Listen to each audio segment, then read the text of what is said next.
it has been a minute since I have joined in on the early morning tennis. I have been sleeping in most of these days, and you would think that when I've been sick, I should have just stayed in bed. But I do have this great fear and feeling that I'm just suddenly going to forget how to play tennis, which I know is not fact, but it's how I feel. So here I am, up at the crack of dawn with Dan Dearest, and I would just like to note that we are matching today. We're not matching anything else, but our jackets are matching. Maybe we were like, oh, should we play some doubles this summer? Play a little double tournament? Just know that if we do, this is what we're going to be rocking up in. And I'll say it again for the class, because I feel like it's just something that comes up whenever I'm talking about my morning routine. But the earlier we go, the less traffic there is. So in order to make the drive as little as possible, if we go early, that's great. In the wintertime, courts are hard to come by, and the earlier in the morning we go, the more likelihood we get to play. So, 'tis for the love of the game and the love of the lesson.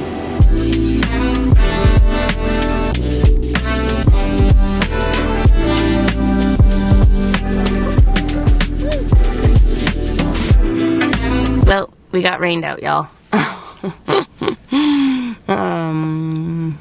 'Tis the season, I guess, but had a nice sesh before that. I'm gonna finish my toast.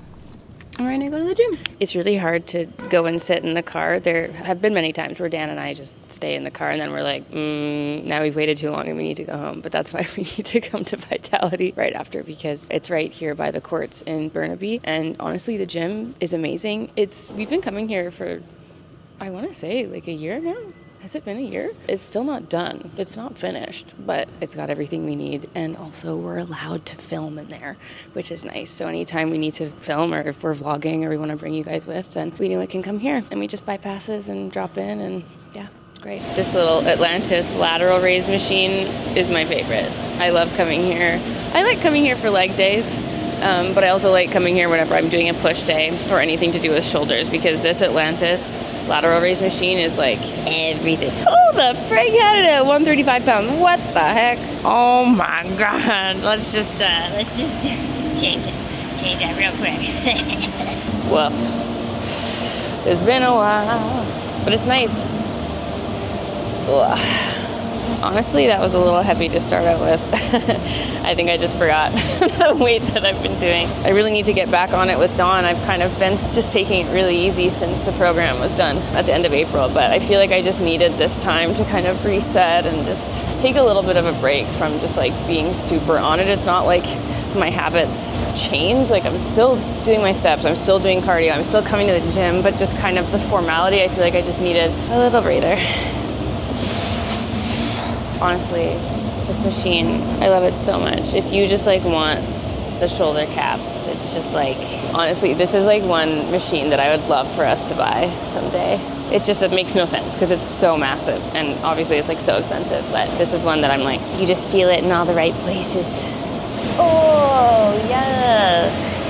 It's actually a lot busier than it usually is at this time, which is a good sign. That means that the gym is getting more popular, and again, I think they just really need to finish it up here because they have such an amazing space and there's so much potential, but it needs to be done. But the one thing I will say about taking this last month, basically like the month of Everyday May, I've been taking it so much easier with my workout schedule. I just haven't been as strict. I haven't really been like tracking my food, and I just really took my foot off the pedal. But I will say that makes it so much harder to get back into it. Truly, it's always a good lesson of how good it does feel to be on top of it and to prioritize your health. I think that we're getting into the space online where everything and everyone is being so over-optimized. Sorry, I just realized I don't know where I'm looking. I don't usually film on this camera for this kind of stuff. I'm so sorry. But we've been seeing so much over-optimization and trying to perfect everything, which is where I personally feel my burnout, where the guilt starts to creep in, or where you start to become too stressed about it and it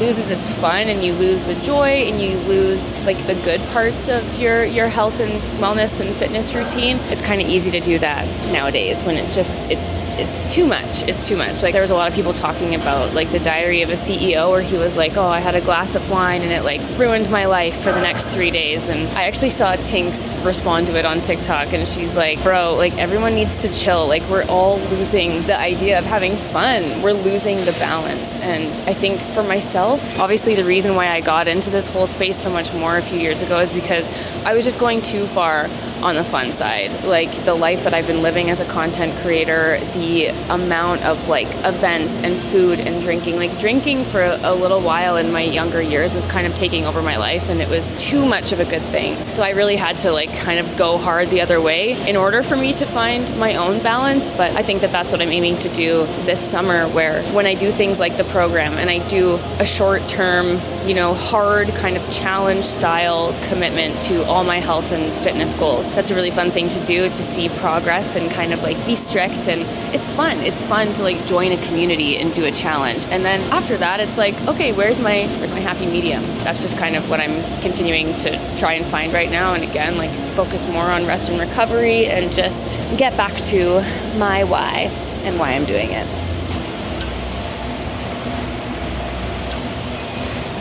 I honestly wasn't sure where I was going to go with my workout today, but I just really wanted to just do a really intensive, like, shoulder focus, shoulder pump, because I just haven't done, like, a shoulder focus in a long time, and visually, the little shoulder cap is, like, my favorite muscle aesthetic goal, I guess. That and a fat ass. That's always what I'm going for.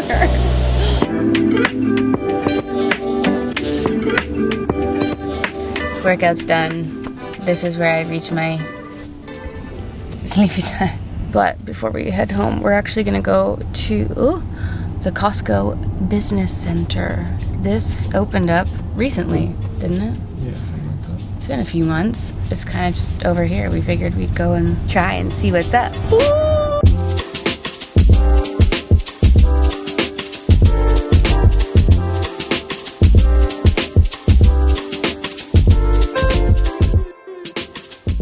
Well, this has been a wild adventure, truly. So much to be seen. It's also very clean, but I will say, as you would imagine with the business center, there's just, it's a lot more stuff in bulk, a lot more product in bulk, but just like things I've never seen before in a Costco. Like, I'm sorry, I even got a bag of cilantro.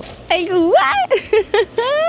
There's gum, candy, so much meat. You could buy a whole frozen lamb and a goat if you so wish. So that's crazy, but obviously Dan and I have no children.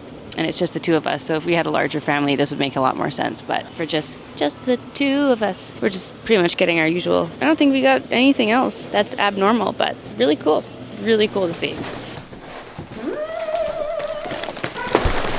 Costco!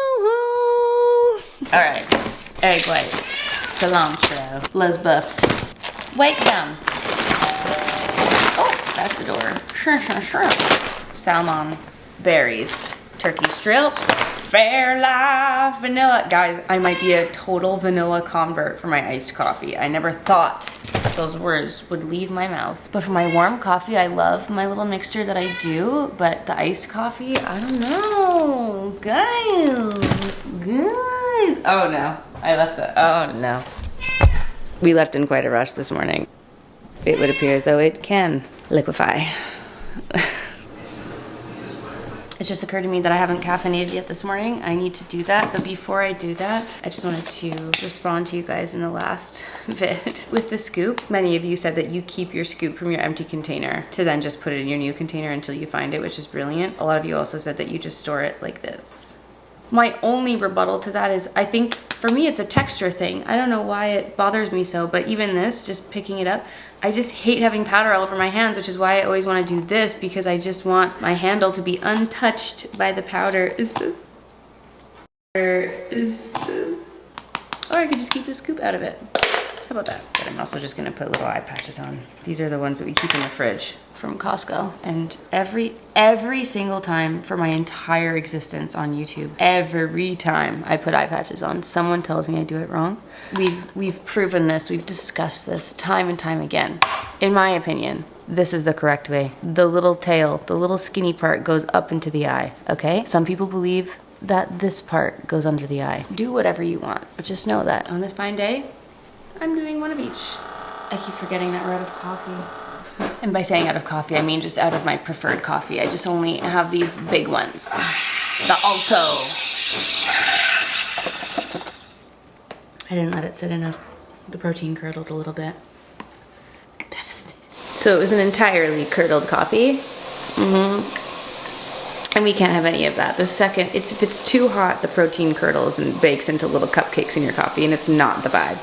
So I switched to ice, and good thing we picked up our Vanilla Fairlife Vanilla Fairlife refills today. Nobody talk to me about caffeine today, okay? I've got 3 days left of Everyday May. I just need to make it through the next couple days. I also have my yoga teacher training course this weekend on these few final days of Everyday May, and I just need to get through that, okay? After that, I am taking 2 beautiful business days off. And by taking those off, I mean we're gonna be weeding and deep cleaning the house. A day in the life of your dog's mouth is... I just have to say that I know I just posted my Current Body ad, okay? And I know that they told me that it would improve the things that they said it would improve, okay? But this is the, I'm genuinely, my jaw is on the floor. My jaw's on the floor because this is the first, I'm freaking out. Sorry, I literally just got out of the shower and I looked, this is the first day in years that I haven't seen the giant dents in my chest, like my sleeping lines. You can see the remnant of it right there. It's even harder to see on this side. They are literally going away. I'm actually, sorry, this is my true in real time response because I just noticed that. I was just looking and I was like, literally like, am I blind right now? Look, like there's just a tiny little line left over. Usually it's a giant crater. It's been a month. It's been a month. Oh my God. I don't even know what to do with this information, but it was crazy. Also, just wanted to say thank you guys for all your comments on that vid too, because I understand that it can be a lot when the creators that you follow all kind of start doing the same ads and you see the same things promoted, and trust me, like you guys know how I felt about the LED masks before too. I literally dedicated an entire video to how much I hate them and I wanted people to stop yelling at me to use all these things and like add more into the routine. But obviously, again, like my husband Dan uses it, loves his. So many of my like online pals use it. Victoria uses the Current Body and she raves about it, loves it. And I was like, okay, fine.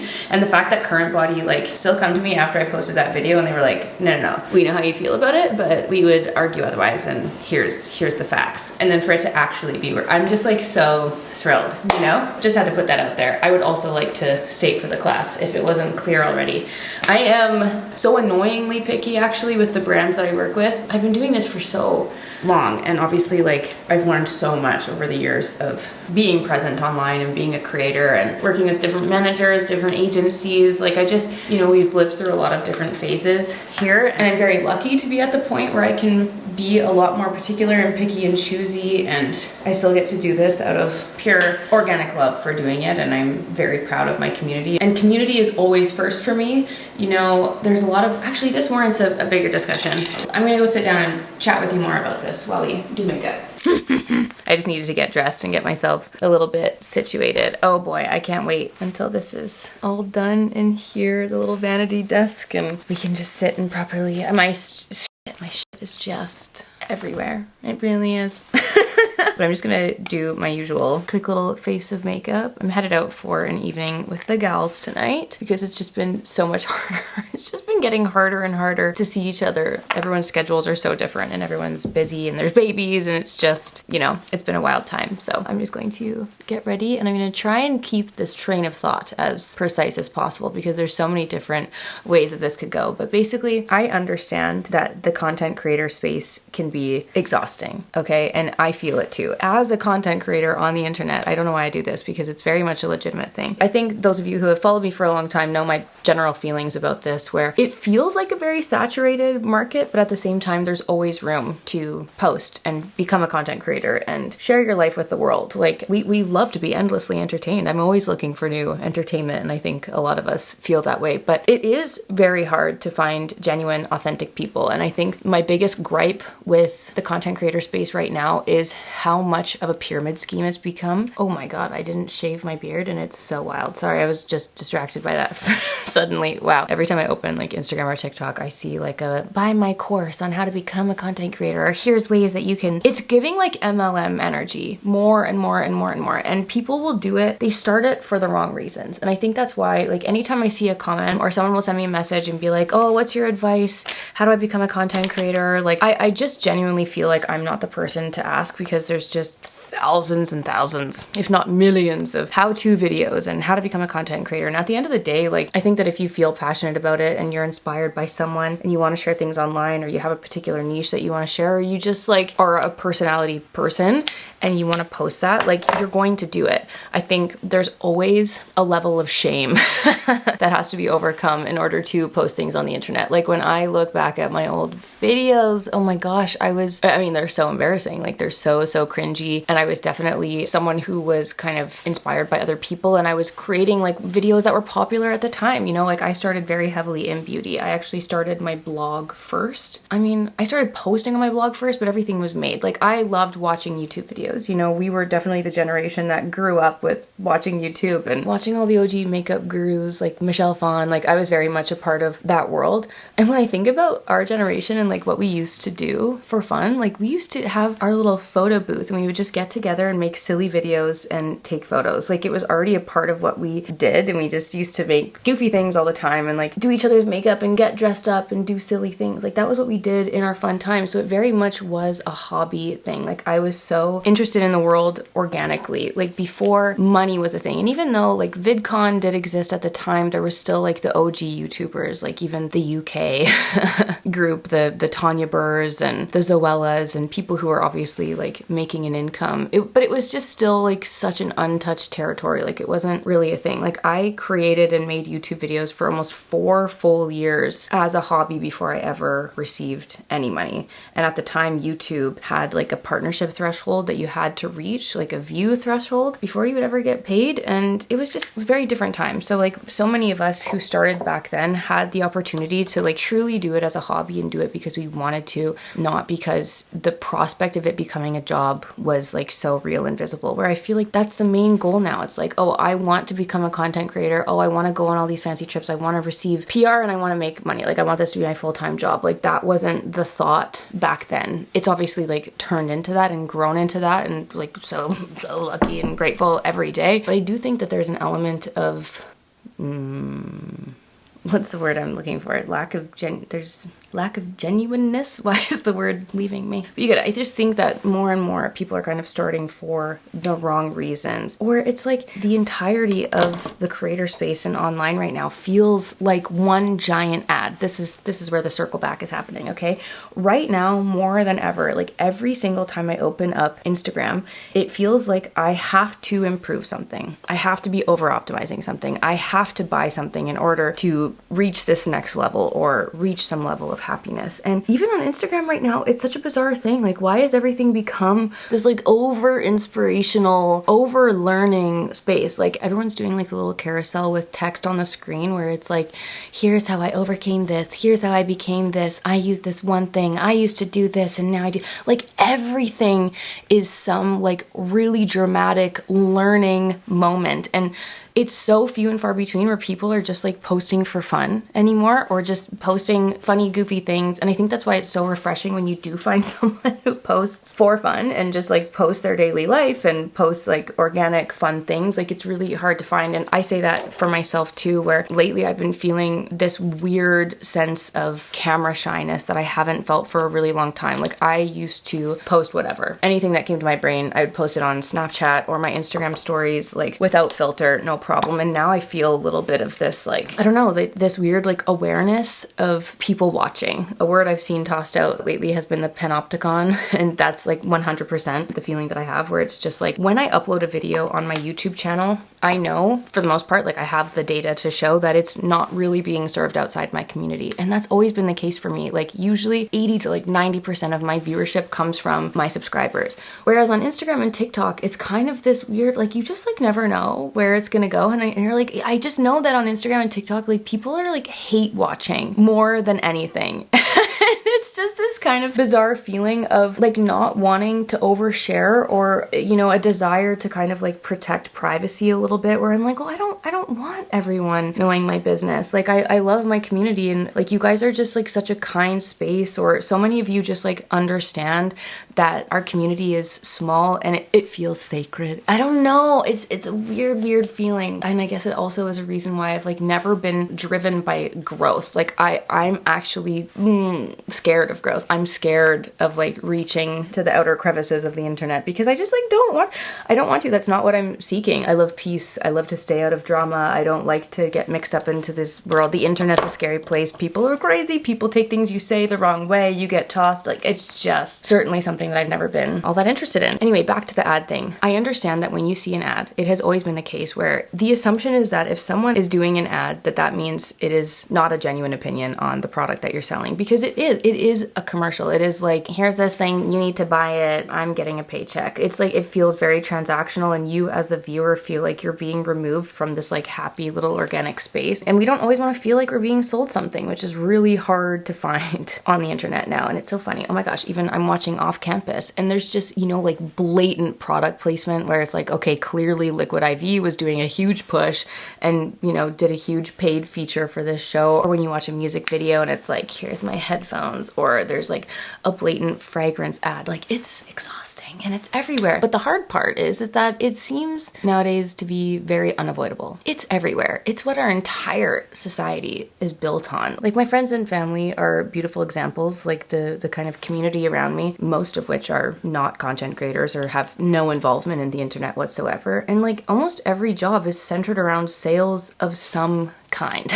Like, this is where a heavy conversation lately has been like the new millionaires are going to be like the laborers or people who have a trade, you know, like the plumbers, the electricians, people who can like do physical labor and like have a skill and can fix things. Like, that is becoming like more and more necessary as we come deeper and deeper into the world of like the internet and AI, and losing the ability to use our own minds and have any ounce of critical thinking. And so much of the general job market is built on creating a sense of need where one doesn't exist.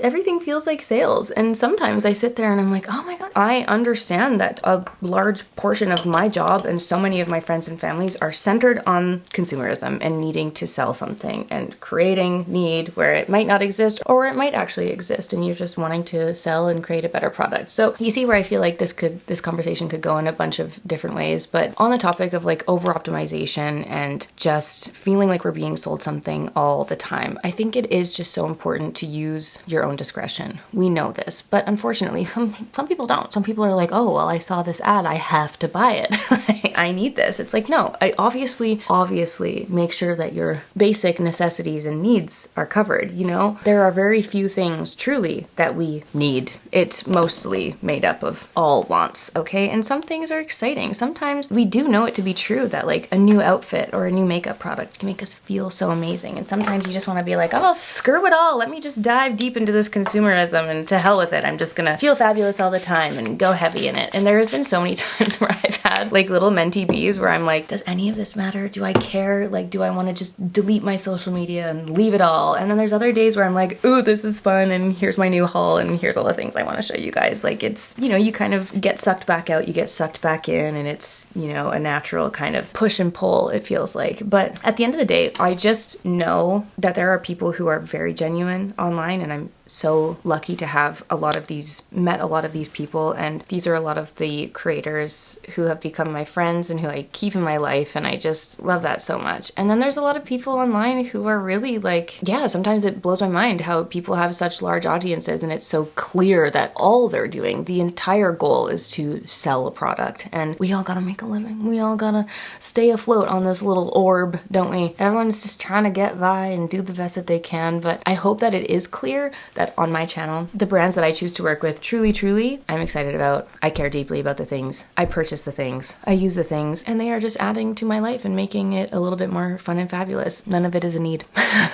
It's all for funsies and it's all for onesies. And I do my very best at all times to always make it that way when it comes to doing brand partnerships and working on campaigns. And, you know, there's been so many, like, I don't want to be like, oh, there's been so many things I've turned down, but like, yeah.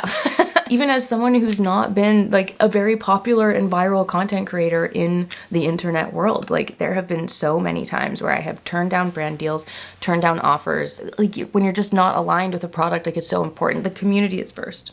Always, always, always, always. And there have certainly been some suspectual ads that I have done in my past, especially in the earlier days where it's all new and you haven't really developed that professionalism, or just back when it just wasn't as common and we didn't know. We were like, oh my gosh, do you want to pay me? Like one of the first brand deals that I ever did back in 2016 was with Oikos yogurt. And in my mind, I was like, there's nothing wrong with Oikos yogurt. I was like, oh my God, right now I make my chip dip with this plain Greek yogurt every week. Absolutely. Let me do this YouTube video. And I so stupid. It was so embarrassing. I laugh so hard whenever I think about it. But I packed up my little Oikos Greek yogurt and a bag of chips and some, like, I don't know, dill and salt.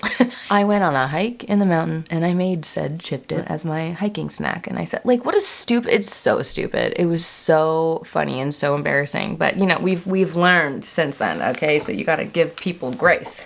Give them the opportunity to learn and grow. We've come a long way. And even something like the current body mask. Like I literally in January posted a video being like, here's the products we're not buying. And I was mortified at myself for like coming back on that. But it was after I posted that, seeing the response from my friends and family, talking to my other comrades, and then talking to the brand. I was like, okay, fine, all right. I will go back on this word that I have said, like how embarrassing for me. But obviously I was convinced out of that previous line of thought. So that's that. It's not just like, oh, I got a paycheck. It was like, no. There was science given and convincing done, okay? And I did. I felt convinced. I sipped the Kool-Aid. I was like, all right. And now I'm like so stoked. I'm thrilled. But was it a necessity? No. It's a onesies and it's a very expensive thing. And it's a very privileged thing to have in my possession. Absolutely. But I'm also thrilled to be given the opportunity to talk about it and show the science behind it. And it's cool and it's new and it's exciting. There's also some times where I've turned down brand deals and it's just like been my depression, honestly, because one that comes to mind, and I don't know this to be true, this is just my speculation, okay? But have I had something in my teeth this whole time? I just gotta let you guys know. Years ago, I don't remember actually what year it was, if it was like 2019 or 2021 or what, but it was sometime when I was living in Toronto. It must have been earlier actually, because it was kind of at the start. I don't know, like when you're in the content creator space, like you have a lot of contacts, like PR agencies and brands, like you kind of generally know who's working on the brands, or if a PR agency gets a new brand, you kind of see the waves of campaigns and when they're working with influencers. And I remember when Tiffany & Co started doing PR in Canada, one of the first big rollouts that they did was for their new fragrance. And at the time I was in Toronto and they had reached out to kind of all the Canadian influencers like in the beauty space to do the campaign for their new fragrance rollout. And I remember being like so excited. I was like, oh my God, am I gonna work with Tiffany? I'm gonna do this campaign. Like this is insane. Pinch me. Yeah, I was like beyond. I was so excited. I was like, not the Tiffany. Like this is crazy. I couldn't wait. Anyway, I was like, yes, send me the new fragrance. Can't wait to smell it. Can't wait to try it. Well, lo and behold, I received that fragrance in the mail and I was like, it's just not the scent for me. And I know that I have a particular fragrance profile that I prefer, okay? And everyone loves different things. Like sometimes I'll be talking to my friend, oh my God, my friend Dima, for example, she hates the Orebella Salted Muse. It actually makes her nauseous. And it's so funny because it's one of my favorite scents of all time. So I get it. It's like nothing personal. It was just for me. If I spray a fragrance and I immediately start sneezing, like I can't wear it. It just, the Chanel No. 5, like miss me with that. I don't understand the love for it. So anyway, I got this new Tiffany fragrance and I was like, I'm so sorry. I cannot do this campaign. Like I don't like the smell, and I'm very true to the scents that I recommend. I feel very passionate about this. Anyway, very sad. I turned down that opportunity with Tiffany, and this is where I now am just speculating, but basically everyone at the time who had like done that fragrance campaign, and also not to say that they might not have loved it. They could have loved it. They could have sprayed it on and been like, wow, this is the best scent ever. Again, everyone's preferences for fragrance are different, okay? But everyone who did that campaign at the time went on to like sign on year deals and like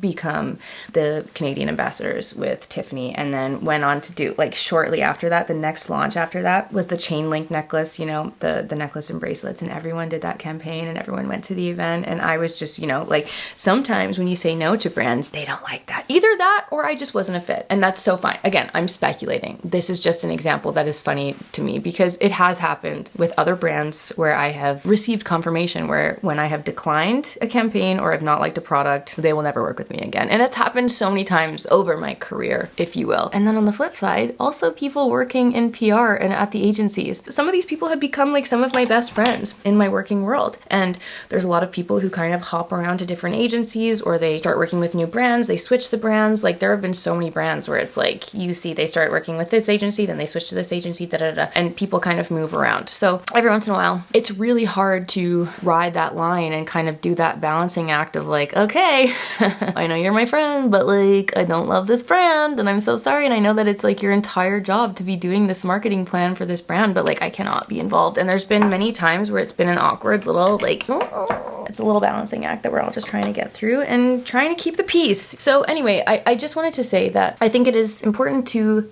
be wary of the people that you're following and making sure that you like trust is certainly everything, but also sometimes there's a deeper backstory, sometimes there's a little bit more nuance, and sometimes there isn't, and sometimes it can just be super fun. And I think for me, when it comes to ads, like, you know, I mentioned to you guys that something came up super last minute next week, and oh my god, a few of you guys were commenting, you're like, oh my god, are you going to Roland Garros? Are you going to the French Open? I was like, oh wow. No, I'm not, but totally it is that timing, and one could have assumed that that is what would be making me so excited. It is not. We are not going to Paris. Honestly, thank God. Like 100% I would have gotten on a plane yesterday. I would have immediately gone had I been offered, no problem. That is the dream for sure. Anyone for Wimbledon, I'm in. Anyone wants to take me to Wimbledon, I will do. I'm like Evian. I love your water. Are you going to Wimbledon by any chance? No, anyway, an opportunity with a brand who I love to work with, who I'm so excited about. I'm doing a shoot with them next week, and it was just one of those things where it comes up and I'm like, oh my god. When something like that goes live, I know that there's two kind of boats where some of the viewers, some of you guys in my community might like feel my excitement, and you know, I love supporting my friends, and like when I see someone do a really amazing campaign, I'll be like, I'm so happy for you, I'm so proud of you, this is amazing, like I know how much you love this brand, this is great. And it can be so exciting, and it feels like a career stepping stone. Like there's a certain, I can actually keep a list on my phone of like brands that I would love to work with, or like dream campaigns, and I just kind of keep it on my mood board and my vision board. And this is one of those things that's like such an exciting opportunity, and it's like, this is great, I can't wait. To be involved in like a campaign shoot is like such an exciting thing, and feels like less of an advertisement than like a product placement in a video. Like I understand that if I'm doing an ad on YouTube, I have to be like, look at this new product, here it is, link in the description box. Like I understand that that feels more ad-y, and it can be more exciting and like easier to swallow if it's like a campaign shoot or something being posted on the brand side. Like I get it, and it's a weird little world, and it all just feels like one giant jumble of sales and just constantly being sold something. And actually on that note, I just have to say that I don't know if you guys notice this when it happens, but this year, this Everyday May is the first time in a long time, the last few Landmasses and Everyday Mays, like I've had no ads. There's no ads. Like in the 24 videos of Landmass or the 31 videos of Everyday May, like the last couple of years that I can think of, there's been maybe one ad, maybe one sponsored feature in a video. And that's not for lack of trying, okay? Don't get it twisted. There are efforts to be made to be working with the brands that I feature and use and love. And this year we had a few more sprinkled in little sponsored features than usual. And it's been, I'm so thrilled. I'm so grateful to the brands who choose to work with me, especially in a world of kind of like TikTok takeover, where so many more brands are activating and putting their paid marketing dollars into TikTok and boosting on TikTok. I'm so grateful to the brands who still look at YouTubers and YouTube as a valuable place and a valuable market, because obviously that is what keeps us going. That's what keeps us afloat. And I'm so grateful, so thrilled and honored to be working with some of these brands. And I'm so grateful to them for the opportunities, and just know that there's a lot of back and forth that goes on behind the scenes when setting these things up, and a lot of love and care, and I treat my community with the utmost top value when I'm doing these brand deals. Wow, I got a little sweaty there, guys. I got a little passionate in my little Quince shirt. See, like another campaign that I did.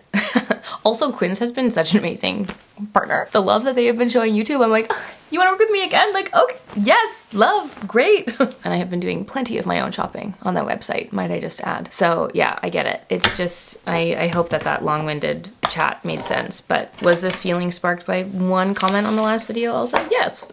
Sometimes I just see them and I'm like, yeah, I'm gonna talk about that. It's in these moments where I feel like this is why people make podcasts, because truly there's so many topics that I would just love to blab on and on and on about and have a discussion with you guys, or just a little bit more back and forth, you know? That also just made me remember that I had, back at Landmas of 2025 in December, I had asked you guys for questions. I was going to do a Q&A. I literally still have the folder of all the screenshots I took from that Q&A, and I never filmed it. I'm like, we should do a little Q&A, a little chat, a little update, because even though you've been seeing this, seeing my blab every day, I feel like there's so many topics that we could dive deep into and chat more about this, because it really is a fascinating world, and it's just ever evolving and ever changing so swiftly, isn't it? But those are the feelings that I'd love to leave you with today. I feel like I've blabbed long enough. Feeling so much better also. Wow, it just proves over and over again, if you're feeling very tired, coffee, shower, face and makeup makes you feel like $1 million for a time. And then you need to sleep. This is what I'm wearing. Sorry, everything else is a mess, but little Quince shirt. Honestly, I don't know. It feels like it's getting cold out, so I might pack a warmer jacket. I'm not sure.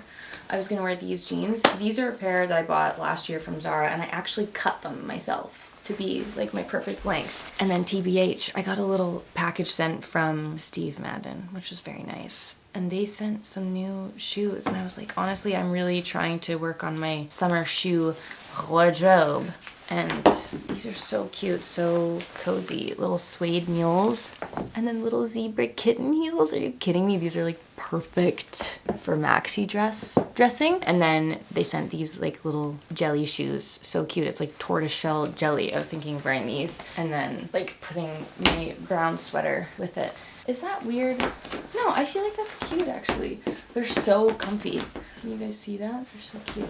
Pair this with a little jacket. And then I'm going to take my little suede bag to just match the vibe, grab some sunglasses, and I'll be on my way.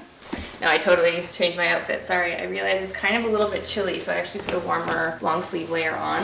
My little trench coat, aka I put a giant clip in my hair because I actually loved how I did that yesterday. Was it yesterday for you? I've lost track of the days, but I had like curled my hair up and I kind of love the effect. And honestly, it's a little bit windy. I'm going to North Van, which is just windy. We're gonna go stroll around Lonsdale Quay, have a cute little market afternoon with the gals. And then these cutie little Steve Madden jelly shoes. Little jelly shoes, so cute. I love the brown. So it's my little outfit of the day. And I'm gonna head out, guys. Thanks so much for getting ready with me today. Thank you for having this chat. Honestly, it's good. It's one-sided currently, but I know that we're gonna have good chats about this later. So I love you all so much. Thank you always for being here, and I will see you all tomorrow for a new Everyday May video.